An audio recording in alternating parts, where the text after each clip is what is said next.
English subtitle. Push the subtitle button.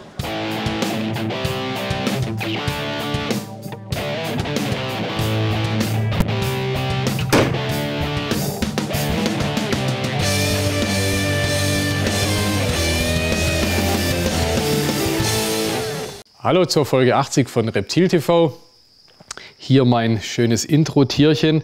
Ich habe euch einen Clown Queen Bee mitgebracht. Ein Clown Queen Bee, also Queen Bee ist ja Pastell, Lesser, Spider und das Ganze als Clown. Ich finde ihn so toll und so faszinierend, weil er, also müsste ich einen neuen Königspython kreieren, so mit Papier und Bleistift sozusagen, ich würde nicht auf so tolle Ideen kommen, wie die Natur kommt. Also die Natur ist so kreativ und erfindet so Wahnsinnszeichnungen und Farben. Ich glaube, man könnte es selber nicht mal annähernd so gut machen. Deswegen wollte ich den euch heute zum Einstieg zeigen. Dann das Thema heute ist Frostfutter zum einen und Fertigfutter zum anderen. Da wollen wir euch heute ein bisschen die Alternativen aufzeigen, wenn man nicht lebend füttern will, welche anderen Möglichkeiten man da hat.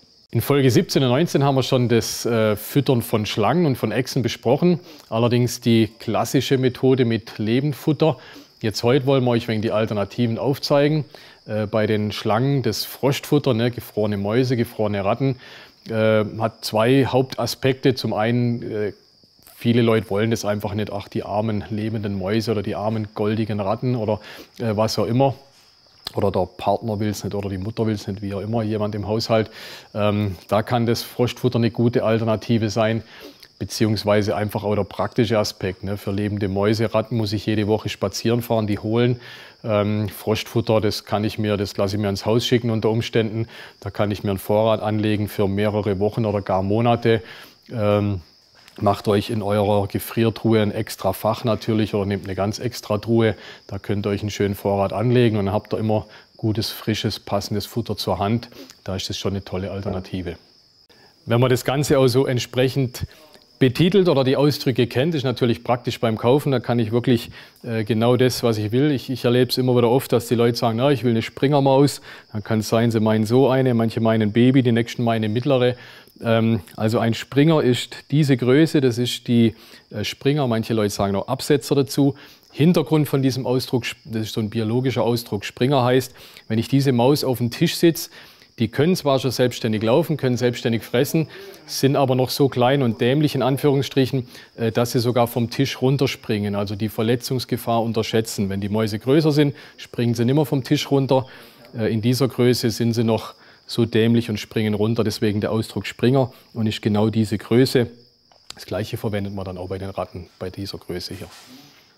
Ganz wichtiger Punkt natürlich beim Frostfutter, die Hygiene. Das beginnt bei der Lieferung natürlich, das muss gut gefroren ankommen, dazu kommen wir nachher gleich nochmal. Aber auch beim Auftauen werden, ich würde mal bald sagen, die meisten Fehler gemacht. Wie taue ich die richtig auf? Gibt letztendlich zwei Möglichkeiten. Die, wo im Voraus etwas planen, die können die Maus über Nacht im Kühlschrank auftauen. Legt man sie über Nacht in den Kühlschrank, ist sie am nächsten Tag richtig aufgetaut. Wobei das mit dem Kühlschrank auch schon wieder so eine Sache ist. Zweiter Punkt, oder meistens fällt einem ja relativ ad hoc ein, dass man füttern will. Dann kann man sie in Wasser auftauen. Dazu die Maus nochmal in einen extra Beutel reinmachen, damit sie nicht triefend nass ist. Und in kühles Wasser legen. Ja? Physikalisch taut kaltes Wasser schneller auf wie warmes Wasser. Das zu erklären wäre jetzt zu ausufernd, beziehungsweise ich könnte es physikalisch wahrscheinlich gar nicht erklären, aber glaubt es mir einfach, kaltes Wasser taut schneller auf wie warmes. Ja? Also ihr legt die Maus im Beutel in kaltes Wasser, lasst sie da drin, je nachdem wie viel Mäuse ihr reinmacht. Wenn ihr halt so einen ganzen Beutel habt und viel füttern müsst, geht es länger. Habt ihr nur eine Maus, geht es ca. 2 Stunden, legt ihr die ins kalte Wasser rein und nach 2 Stunden ist die aufgetaut. Dann müsst ihr sie noch auf Temperatur bringen. Das heißt, ihr müsst sie entweder auf eine Heizmatte legen oder mit dem Föhn ein wenig anwärmen. Oder ihr müsst irgendwie diese Maus, wenn es geht, so auf Körpertemperatur bringen. Körpertemperatur heißt eure eigene. Ja, der Mensch hat 37 Grad. Also wenn ihr die Maus anfasst, muss die sich mehr oder weniger neutral anfühlen. Dann wisst ihr, sie hat 37 Grad. Und dann ist sie perfekt zum Verfüttern. Oder auf 35 Grad ist auch okay. Auch eine gute Methode, dass ihr einfach am Schluss das kalte Wasser wegleert, das ihr zum Auftauen genommen habt, sehr warmes Wasser reinmacht und die Maus am Schluss nochmal, oder das Nagetier am Schluss nochmal 10 Minuten in sehr warmem Wasser liegen lasst, dann habt ihr auch die gewünschte Temperatur von dem Futtertier. Falsch machen kann man dabei alles, was mit Licht und Helligkeit oder Sonne zu tun hat. Ja? Also geht nicht hin und legt die Mäuse unter irgendeine Lampe zum Auftauen oder legt sie gar in die Sonne zum Auftauen. Licht ist immer die Quelle für Bakterien. Ja? Umso heller die ganze Geschichte ist, umso mehr Bakterien bilden sich. Und ihr wollt ja eurer Schlange nicht eine mit Bakterien verkeimte Maus verfüttern. Ja? Deswegen gucken, dass die Geschichte mit so wenig Licht wie möglich immer abgeht. Unser Mäuschen ist erfolgreich aufgetaut, hat gute, wie gesagt, Körpertemperatur.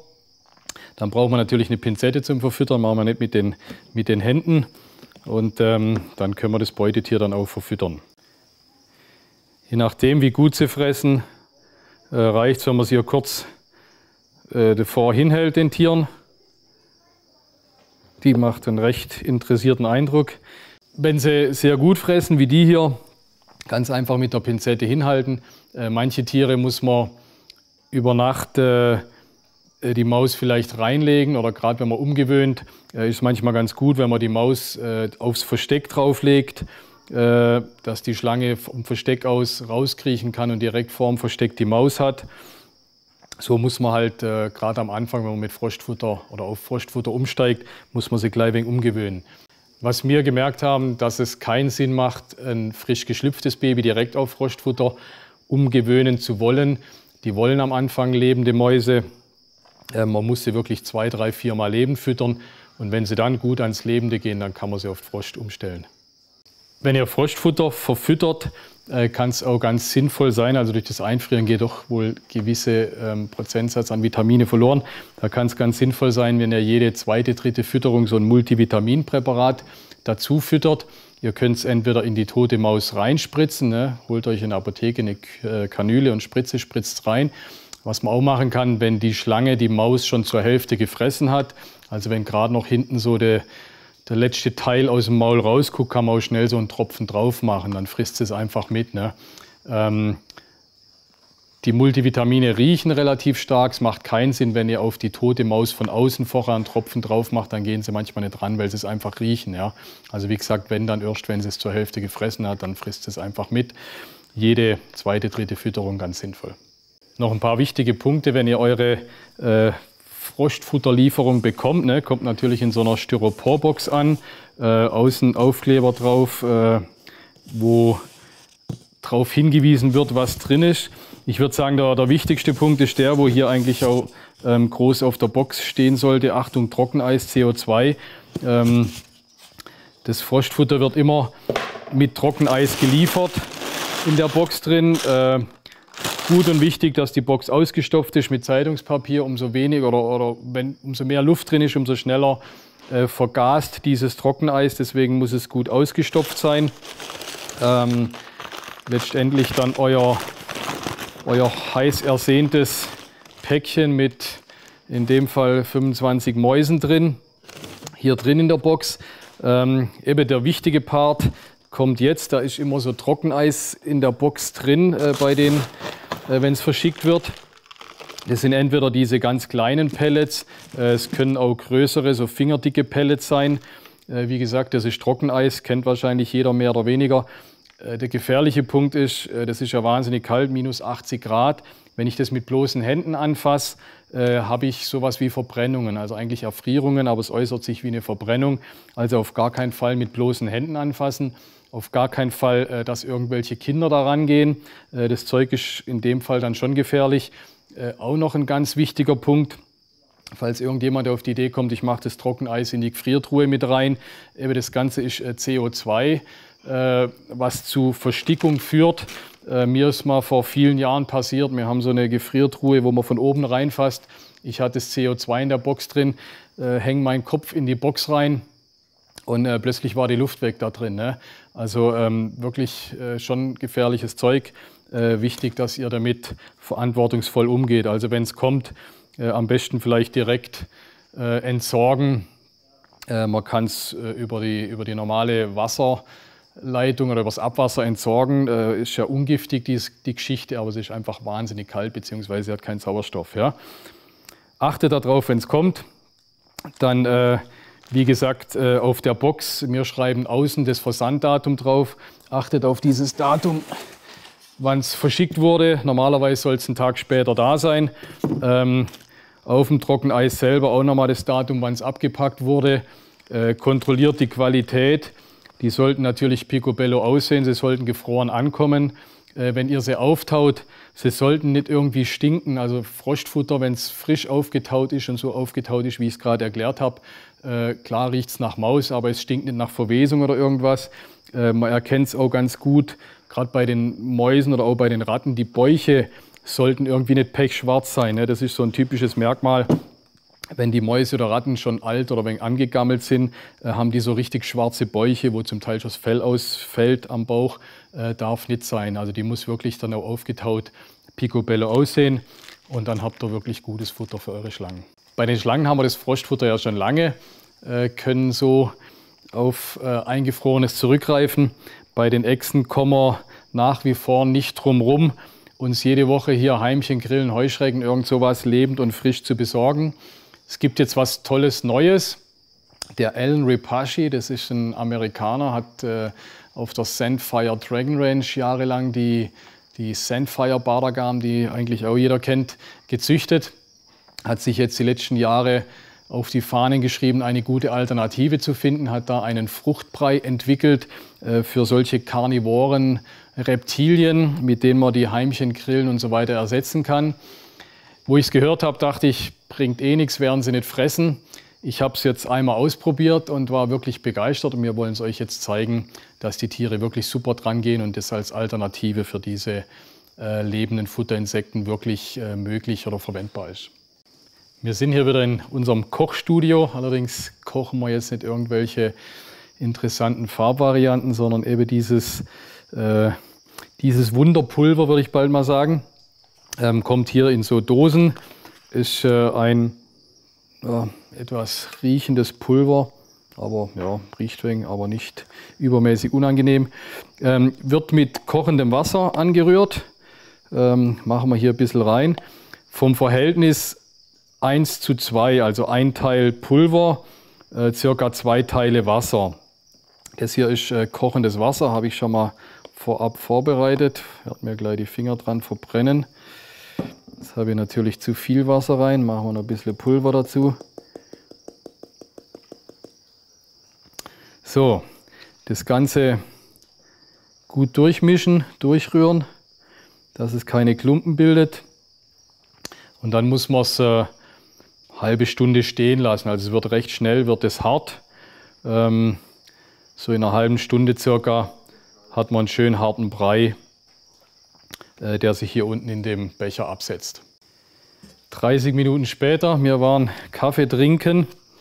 Der Brei ist hart. Man kann ihn jetzt da rausholen. Ja, ist also wirklich wie so ein Pudding. Und dann kann man im Prinzip schön in Häppchen bzw. in Streifen schneiden zum Verfüttern.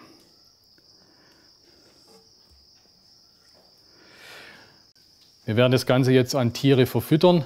Ich gebe euch mein Ehrenwort, die Tiere, denen wir das jetzt anbieten wollen, die haben das wirklich noch nie gesehen, noch nie gefressen, noch nie davon gehört. Da wollen wir jetzt wirklich live probieren, sozusagen, ob die Tiere das wirklich an dieses Futter gehen, das Futter akzeptieren. Jetzt hier haben wir eine hübsche Silkback Bardergame. Also nochmal ganz deutlich, die hat wirklich noch nie diesen Brei gesehen oder gefressen. Also ihr seid live dabei. Was ich festgestellt habe, ist eigentlich immer ein ganz guter Trick, wenn man das denen wirklich gleich wenig so ans Maul hinmacht, dann schmecken die das, ne, und merken, ups, schmeckt ja nicht schlecht, schmeckt wie Lieblingsgrille. Und wenn die das einmal so wenig am Maul hatten, dann haben die richtig Lust darauf. Ich finde, das Schwierige bisschen ist am Anfang mit der Pinzette, dass man die rechtzeitig beim Tier wegzieht. Ich denke, wenn man die wirklich gut umgewöhnt hat, dann kann man dieses Futter auch in Schälchen geben und in Schälchen vorsetzen. Aber am Anfang muss man sich einfach ein bisschen die Mühe hier mit der Pinzette machen. Jetzt probieren wir das Ganze noch im Terrarium selber mit den Tieren. Also wie gesagt, wir hatten es jetzt schon einige Male auch davor an anderen Tieren ausprobiert. Wirklich sehr erfolgreich. Ursprünglich kam es daher, ein Freund von mir, der Leopardgeckos züchtet, hat es mir empfohlen, hat gesagt, ey, kannst du das nicht besorgen oder probier das mal aus. Wirklich super Sache. So sind wir eigentlich dazu gekommen. Das fing dann eben mit den Leopardgeckos an. Wir haben es schon Stirnlappenbasilisken angeboten, Fidschi-Leguan haben wir es angeboten. Eben die Badagan gehen wirklich super dran. Und so könnt ihr einfach wirklich alle Karnivoren, also alle Insektenfresser könnt ihr durchprobieren. Und ihr werdet sehen, scheinbar, also nach meiner Erfahrung sind bis jetzt eigentlich alle rangegangen, es sei denn, sie sind zu scheu, dass sie einfach von eurer Hand schon Angst haben und abhauen. Dann funktioniert es leider nicht. Chamäleon zum Beispiel haben wir auch füttern können, hat auch geklappt. Wie gesagt, wichtig, dass sie einfach nicht zu scheu sind, die Tiere. Zum Verfüttern könnt ihr eine Pinzette nehmen zum Beispiel. Ihr könnt, wenn ihr das nächste Mal irgendwo Fastfood essen geht, da gibt es immer diese tollen Holzstiele für den Kaffee. Nehmt euch da 2, 3 mit, hat bestimmt keiner was dagegen. Die eignen sich auch ganz toll. Probiert einfach aus, was euch liegt und was euren Tieren liegt. Wir werden unsere Reptilien nicht zu Veganern erziehen, aber es gibt gute Alternative zu lebenden Mäusen, zu lebenden Insekten. Das haben wir euch heute hier gezeigt. Also bleibt mir treu, checkt my balls und bis 1. September zur neuen Folge.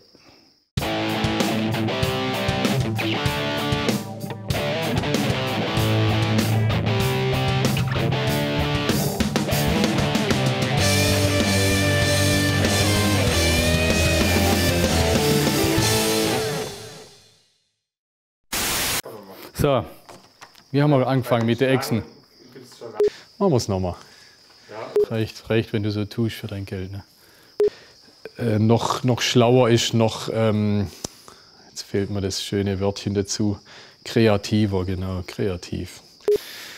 War eh scheiße, gell? Also machen wir es nochmal. Mäuselieferanten kann es natürlich auch praktisch sein. Das wusste ich, dass das jetzt kommt. Und selbstständig säugen und laufen und ein Gelaber. Wenn du mal dein Lapp hältst, dann würde ich reden. Sehr warmen Wasser, um die Maus auf Temperatur oder das Nagetier auf Temperatur zu bringen. Ich sag's nochmal. Wir wollen euch eine neue Sache vorstellen. Es ist